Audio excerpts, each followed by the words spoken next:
C'est le 3e dimanche du Carême où l'on parle en quelque sorte du péché. Il y a 15 jours, c'était l'affaire des Galiléens, où c'était un appel à la conversion, où Jésus dit « Pensez-vous que ces Galiléens étaient de plus grands pécheurs que tous les autres Galiléens pour avoir subi un tel sort ? Eh bien, je vous dis pas du tout. Mais si vous ne vous convertissez pas, vous périrez tous de même. » La semaine dernière, c'était l'enfant prodigue face à la miséricorde du Père, où le Fils en détresse, lorsqu'il n'avait plus de quoi manger, dit « Père, j'ai péché contre le ciel et envers toi, je ne suis plus digne d'être appelé ton fils. » Et le Père dit plus loin « Mon fils que voilà était mort, il est revenu à la vie, il était perdu et il est retrouvé. » Ce dimanche, c'est la femme adultère. Le thème pourrait être la justice face à la miséricorde.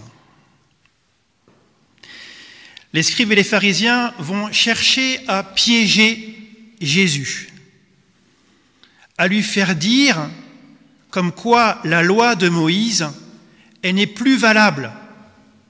On peut désobéir à celle-ci. Mais en fait, ce n'est pas du tout ce qui va se passer. Parce que de fait,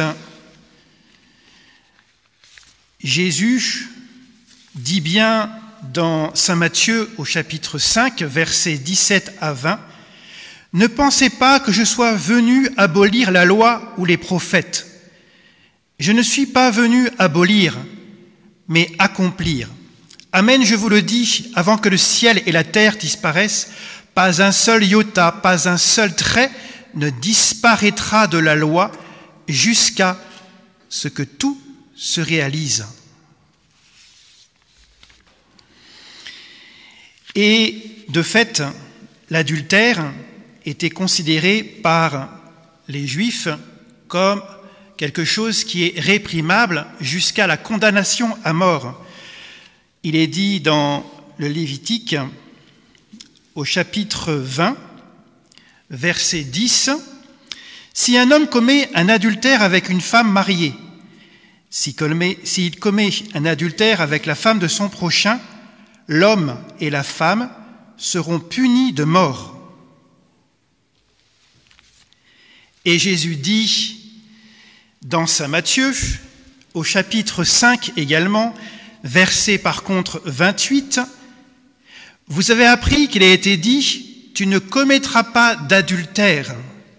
Eh bien, moi, je vous dis, tout homme qui regarde une femme avec convoitise a déjà commis l'adultère avec elle dans son cœur. » Donc actuellement encore, au XXIe siècle, après la venue de Jésus, eh bien, l'adultère est considéré comme étant un péché grave. Et quelqu'un qui le sait, un chrétien qui le sait et qui le commet, perd la grâce, perd la vie éternelle. Il est condamné à mort. Alors, qu'est-ce que le Seigneur va faire par rapport à cette femme adultère ? Qu'est-ce que le Seigneur va faire par rapport à tout homme qui convoite une femme rien que par le regard ? Qu'est-ce que le Seigneur va faire par rapport à tout péché qui, en fait, nous condamne ? Alors, une fois que les scribes et les pharisiens ont posé le piège à Jésus, qu'est-ce qu'il va faire ? Il va s'abaisser et écrire du doigt par terre. N'oublions pas que Jésus, il est Dieu fait homme. L'abaissement de Jésus ici représente en quelque sorte l'incarnation. Il s'est anéanti, il s'est mis en dessous de tout pécheur. il s'est mis en dessous de la pécheresse, de celle qui a commis l'adultère. Et qu'est-ce qu'il fait de son doigt? Il écrit sur le sol. Et son doigt, c'est le doigt de Dieu. Et qu'est-ce que ça nous rappelle? Ça nous rappelle dans l'Exode où Dieu écrit sur des tables de pierre la loi. Jésus signifie par là qu'il est l'auteur de la loi. Mais Jésus va se relever et va leur dire une phrase qui va faire en quelque sorte une phrase qui va faire mouche. Il dit « Celui d'entre vous qui est sans péché, qu'il soit le premier à lui jeter une pierre. » De fait, tous ces hommes qui mettent en accusation cette femme, eh bien, sont également pécheurs, et donc condamnables, condamnés. Et en tant que condamnés, ils ne peuvent pas condamner. Seul celui qui est sans péché peut condamner. Et c'est pourquoi, et ils l'ont compris, ils partent, et en commençant par les plus anciens. Pourquoi? Parce que les plus anciens ont commis plus de péchés que ceux qui sont moins anciens. Et donc ils ont tous compris comme quoi ils ne pouvaient pas le condamner, la condamner. Et donc en quelque sorte, ils ont compris, et Jésus leur a fait comprendre que la loi de Moïse, dans son intégralité, elle est inapplicable. Inapplicable. Et Jésus, de fait, quelques versets auparavant, disait aux scribes et aux pharisiens, « Vous n'appliquez pas la loi de Moïse. » Et alors, la question qu'on pourrait se dire, mais dans ces cas-là, Jésus, lui, peut condamner cette femme. Lui, il peut la lapider. D'ailleurs, entre parenthèses, dans la loi lévitique, il est dit que c'est l'homme et la femme qui sont appelés à être mis à mort. Il n'y a que la femme qui est présente. Mais disons que l'homme, il s'est enfui, il a eu peur, et ils ont uniquement pu récupérer la femme. La femme, on la lapide, en quelque sorte, et l'homme, on la lapidera plus tard. Alors, Jésus, lui, donc, aurait pu lapider. Or, il dit quelque chose qui, de fait, est désarçonnant. Personne ne t'a condamné. Elle répondit, personne, Seigneur. Et Jésus lui dit, moi non plus, je ne te condamne pas. Pourquoi? Parce qu'en fait, et c'est là en fait la clé de cet évangile, et qui explique pour quelle raison il est situé au dernier dimanche de Carême en quelque sorte, parce que le dernier dimanche de Carême, c'est dimanche prochain, c'est parce que Jésus, par l'incarnation, s'est uni à toute l'humanité. Toute l'humanité fait un seul corps avec lui. On pourrait dire même, fait une seule personne, de telle sorte que tout ce que fait mal l'homme, c'est comme si Jésus l'avait fait. Et tout ce que fait bien Jésus, c'est comme si toute l'humanité l'avait fait.